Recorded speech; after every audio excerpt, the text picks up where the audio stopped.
Bonjour à toutes et à tous, ravi de vous retrouver pour danser en paix avec votre corps et avec votre esprit. C'est donc un événement qui se déroulera le 21 septembre 2023 à 20 heures en direct sur cette chaîne YouTube dans le cadre de la Journée internationale de la paix. En attendant cette date, eh bien, tout au long du mois de septembre, je reçois et je vous présente les intervenants qui seront ce soir-là en ligne en direct pour vivre cet événement avec vous. Et aujourd'hui, j'ai le grand plaisir de recevoir Stéphania Villela. Bonjour Stéphania. Bonjour Thomas. Alors, ravi de te retrouver pour la deuxième année consécutive. Alors, c'était impossible pour moi, vu le thème que j'avais choisi, de la paix avec le corps et avec l'esprit, et bien de ne pas te ressolliciter cette année parce que c'est vraiment un domaine dans lequel tu as beaucoup de choses à nous transmettre. Alors, pour ceux qui ne te connaissent pas encore, eh bien, tu es alchimiste de l'âme et coach en empuissancement psychocorporel. Tu es né en Équateur, tu as vécu en Suisse, tu vis aujourd'hui au Portugal. Et dans l'enfance, tu as été confronté à des expériences dites communément traumatiques au niveau corporel. Pour les dépasser, ta vie t'a amené à expérimenter divers enseignements tels que le tantra, le tao, les rituels d'incarnation, le kundalini yoga, le coaching. Tu as étudié avec des personnalités très inspirantes et surtout de grands maîtres à travers le monde. Et depuis quelques années, tu mets à disposition ce que tu as appris, tu transmets ce que tu as reçu au service des personnes, en particulier les femmes, mais pas seulement les femmes, qui ont besoin de dépasser ces traumatismes corporels. Pourrais-tu nous raconter justement comment tu as fait toi-même pour retrouver la paix avec ton corps et avec ton esprit?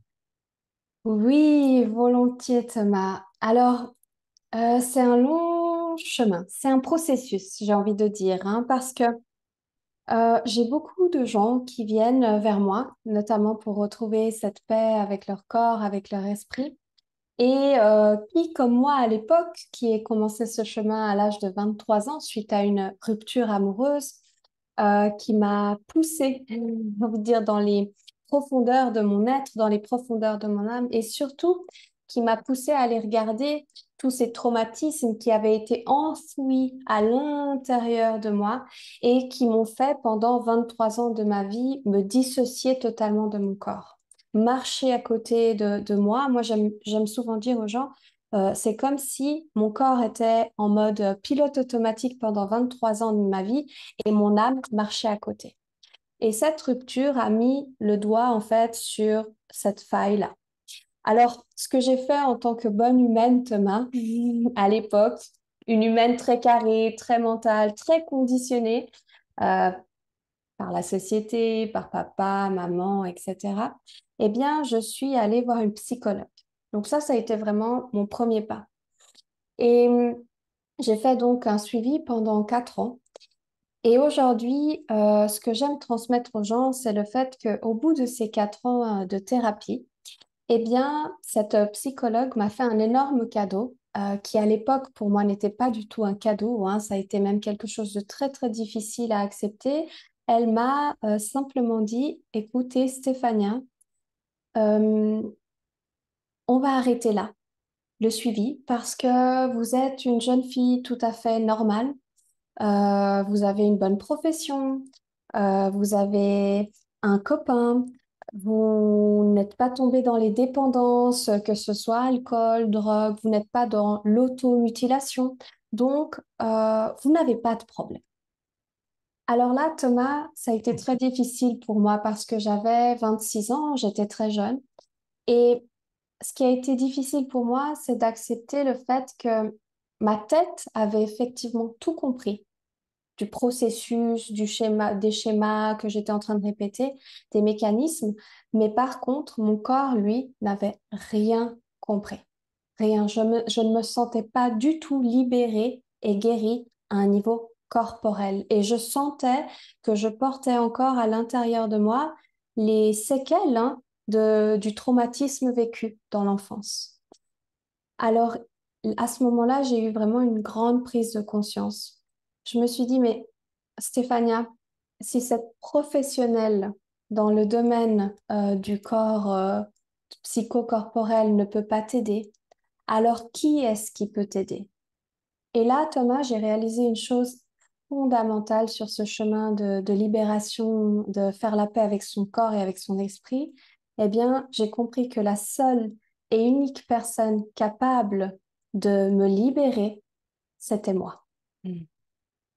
Et qu'il était question à ce moment-là de prendre la responsabilité de ma vie, de reconnecter avec mon pouvoir créateur et de sortir quelque part d'un rôle de victime que je m'étais créé de manière inconsciente, victime du traumatisme que j'avais vécu, victime de la société, victime de papa-maman et victime en fait de la vie, j'ai envie de dire, parce que je me plaçais vraiment en tant que victime de la vie. Pourquoi est-ce que tous ces fardeaux tombent sur moi, ces épreuves, etc.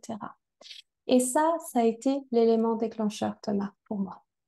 Et ça a été un déclic soudain ou bien c'est quelque chose qui s'est forgé au cours des années?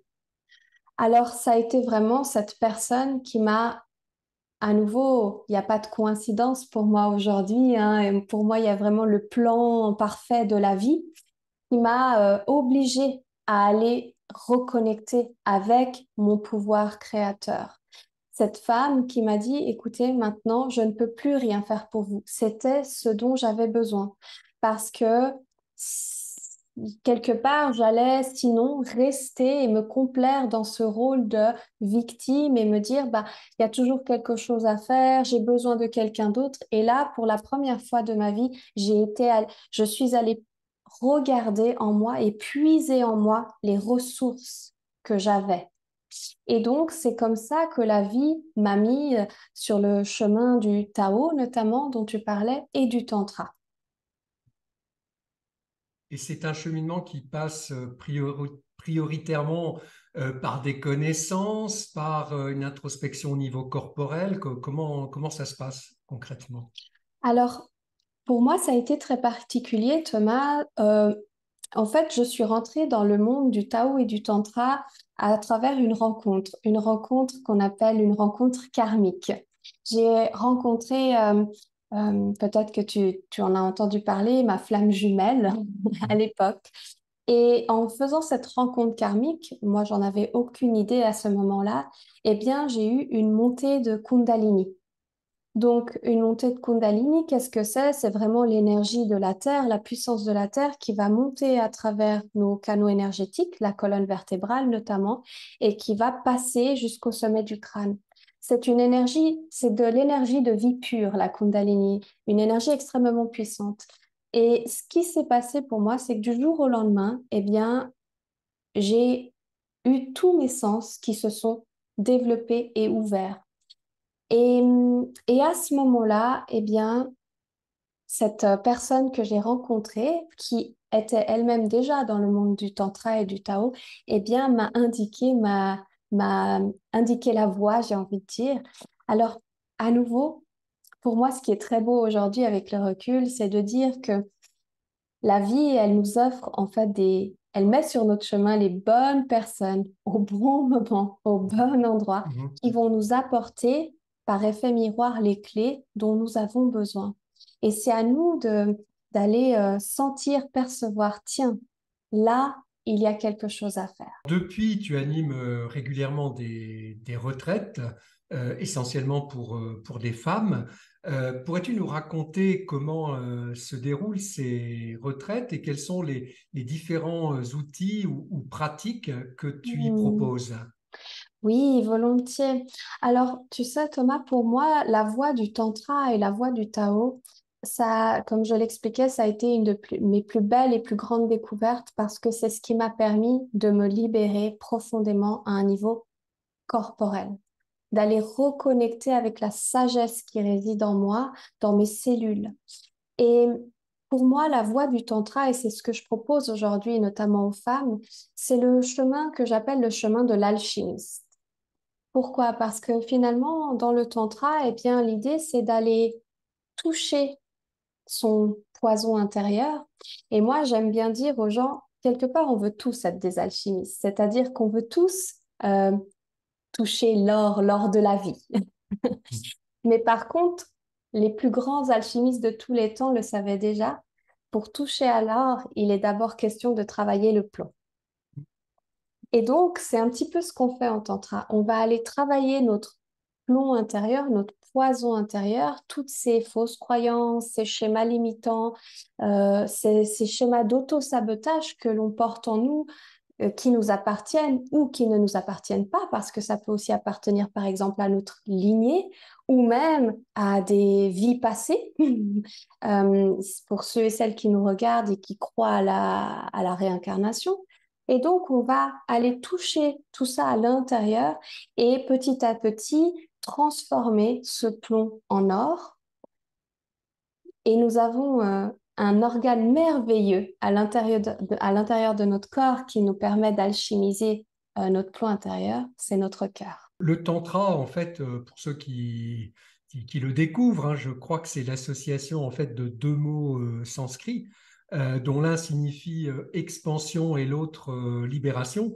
Et donc c'est un peu une voie de transformation, si j'ai bien compris, au travers du corps et des cinq sens. Est-ce que tu pourrais nous en dire un petit peu plus?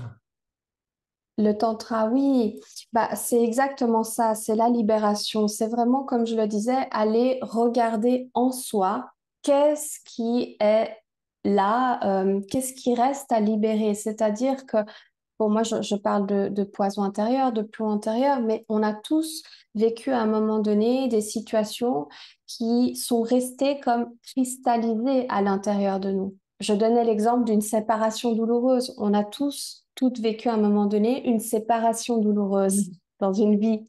Eh ben, cette séparation va laisser des traces à l'intérieur de nous. Et tant que l'on n'est pas allé rencontrer quel type de traces cette séparation est venue cristalliser en nous, eh bien, cette cristallisation va créer des mots qui peuvent se transformer en mal-être, en dépression ou en maladie. Et l'idée ici, c'est de dire non, au lieu de laisser grandir ce qui est là, eh bien, on va aller le regarder en face. Au lieu de le mettre sous le tapis, on va aller travailler cette matière justement pour la transformer, pour l'alchimiser et pouvoir en retirer en fait le nectar, donc l'expérience derrière l'enseignement. Quel est l'enseignement derrière l'expérience vécue? Pourquoi est-ce que finalement j'avais besoin de vivre cette séparation? Donc, c'est dans ce sens-là que le tantra va nous aider à libérer et ensuite expanser. Parce que du moment où on libère et qu'on ramène la compréhension sur l'expérience, eh bien là, on peut en retirer l'enseignement. Est-ce que tu dirais que d'une certaine manière, il faut faire corps avec sa douleur à ce moment-là? Alors, j'ai envie de dire, corps avec sa douleur, surtout l'accueillir. Pour moi, Mhm. c'est vraiment le pouvoir de l'accueil, de ne pas mettre une douleur sous le tapis et de faire l'autruche et de dire, bah voilà, rien ne s'est passé, je peux affronter, je vais enfouir ça très, très, très, très, très profondément en moi et puis je vais porter ce fardeau, ce bagage. Ils vont par ailleurs dicter mes actes, mes actions, mes paroles. Et puis, en fait, finalement, tout ce que je vais vivre dans la vie va être relié à cet événement vécu. Donc, faire corps, plutôt accueillir, je dirais. Accueillir l'épreuve telle qu'elle nous est présentée, sans rien vouloir modifier, contrôler ou juger. Simplement dire, voilà, c'est ce que la vie me présente. Quel est l'enseignement derrière tout ça? Dans une autre vie ou dans la vie d'avant, tu as été enseignante, hein, pour des jeunes enfants. Est-ce que tu as l'impression que dans l'enseignement, enfin tel que toi tu l'as vécu, on apprend justement aux enfants à danser en paix avec leur corps et avec leur esprit, ou est-ce qu'au moins c'est quelque chose que tu faisais avec eux? Alors, j'ai envie de te dire, Thomas, en toute transparence, que c'est pas forcément quelque chose que l'on apprend actuellement aux enfants. et c'est un de mes souhaits les plus chers, c'est que ça puisse se développer dans l'éducation. Euh, L'éducation telle qu'elle est construite aujourd'hui n'est pas encore prête à accueillir cette médecine-là, j'ai envie de dire, cette conscience, cette façon de voir le monde et de l'appréhender. Maintenant, c'est sûr que les choses évoluent petit à petit, un pas après l'autre, on plante des graines. Dans ma façon d'enseigner, dans ma première vie, bien évidemment que je tentais au mieux de de montrer la voie aux enfants en leur indiquant comment est-ce qu'ils pouvaient connecter justement avec leur plein potentiel, avec leur potentiel illimité. Et tu sais, Thomas, pour moi, ce qui était fondamental, c'était pas seulement de leur verbaliser les choses, mais surtout d'être l'exemple de ce plein potentiel illimité. Donc, plus je cheminais avec moi-même, plus je pouvais montrer par l'exemple. Tu as également reçu hein, le don d'accéder à ce qu'on appelle les annales ou les archives akashiques. Est-ce que tu pourrais nous expliquer comment tu as reçu ce don d'abord et de quoi il s'agit? Oui, alors, c'est une longue, longue histoire. Pour faire court, j'ai reçu ce don donc il y a 6 ans environ, suite à cette fameuse montée de Kundalini et que bah voilà, tous mes sens se sont ouverts. Eh bien, j'ai commencé à percevoir des choses que je ne voyais pas avant. C'est-à-dire que tous mes sens étaient exacerbés. Je sentais tout, je voyais tout. euh, J'entendais tout. Et une nuit, pendant mon sommeil, j'ai eu une visite. On va appeler ça comme ça. Une visite d'une énergie. Alors bon, peut-être pour ceux qui nous regardent, ils vont se dire, qu'est-ce que c'est que ça? Alors à l'époque, voilà, pour moi, c'était quelque chose de très étrange parce que, comme je l'expliquais, j'étais enseignante, j'étais extrêmement cartésienne, je ne croyais pas à tout ce qui était énergétique, à tout ce que je ne pouvais pas voir, et ça s'est présenté à moi. Et donc, cette énergie m'a offert un merveilleux cadeau qui est donc le don de pouvoir accéder aux archives akashiques. Alors, je t'avoue, Thomas, qu'à ce moment-là, j'ai pensé que j'étais complètement folle. Je me suis sentie vraiment seule dans ce cheminement parce que j'avais l'impression que si j'en parlais, eh bien, personne n'allait pouvoir comprendre ce que j'étais en train de vivre. Donc, j'ai cheminé longtemps de manière un peu dans mon coin et puis seule avec ce nouveau savoir qui était le fait d'accéder aux archives akashiques. Alors, les archives akashiques, ce sont communément aujourd'hui, on les compare à une grande bibliothèque cosmique dans laquelle se trouve donc le livre de vie ou alors les archives akashiques, les annales akashiques selon les cultures, les religions. euh, on peut l'appeler différemment. En tout cas, ce qui est certain, c'est que dans toutes les cultures, toutes les religions, on parle d'un livre de la sagesse, d'un livre de vie dans lequel toute l'information serait encodée. Et en fait, ces cultures-là font référence à cette bibliothèque cosmique dans laquelle se trouvent les livres de vie des personnes incarnées. Mais moi, ce que j'aime bien dire aux gens, c'est que les archives akashiques et Akasha, c'est bien plus grand et plus vaste que ça, puisque Akasha, eh bien, c'est l'ADN de l'univers. Toi, quand tu les consultes, comment ça se passe concrètement? Alors, personnellement, donc pour les personnes incarnées, comme toi et moi, Thomas, eh bien, il y a ce qu'on appelle une prière d'ouverture à faire. Cette prière, il faut imaginer que c'est comme un ascenseur qui me permet d'arriver directement à l'étage archive akashique. Et au moment où j'arrive donc à cet étage archive akashique, eh bien, il y a ce qu'on va appeler les maîtres ou les seigneurs de l'akasha, qui sont les gardiens de cet espace sacré, qui vont aller, je vais imaginer, chercher le livre de vie des personnes qui viennent consulter et l'ouvrir à la bonne page en fonction des questions que la personne va poser. Et moi, Stéphania, eh bien, je deviens le canal entre les maîtres et la personne qui vient consulter et je lui transmets l'information. je te propose, si tu es d'accord, de passer à la pratique, si j'ose dire, et peut-être de consulter justement ces archives akashiques à propos de cette soirée du 21 septembre pour danser en paix avec son corps et avec son esprit. Qu'est-ce que les archives ou annales akashiques ont à nous dire par rapport à cette soirée? Tu sais, dans les archives akashiques, l'art, toute la finesse, c'est l'art de poser les questions. Comment est-ce qu'on va formuler ça? Puisque ce qui est important, c'est plus notre question va être claire, plus la réponse va être claire. Alors, je vais peut-être poser la question sur qu'est-ce que les personnes qui regardent cette soirée doivent recevoir comme message? Qu'est-ce qu'il est important qu'elles puissent entendre ici et maintenant? Alors, l'information arrive tout de suite. Voilà, ils ont compris. Donc là, ce qu'il m'envoie, c'est qu'il est important que les gens puissent vraiment reconnecter avec leur lumière intérieure, que les gens puissent vraiment reconnecter avec leur nature profonde et qu'ils se rappellent que notre vraie et unique mission en arrivant ici sur Terre pour danser en paix avec son corps et avec son esprit, eh bien, c'est de se souvenir de qui on est vraiment.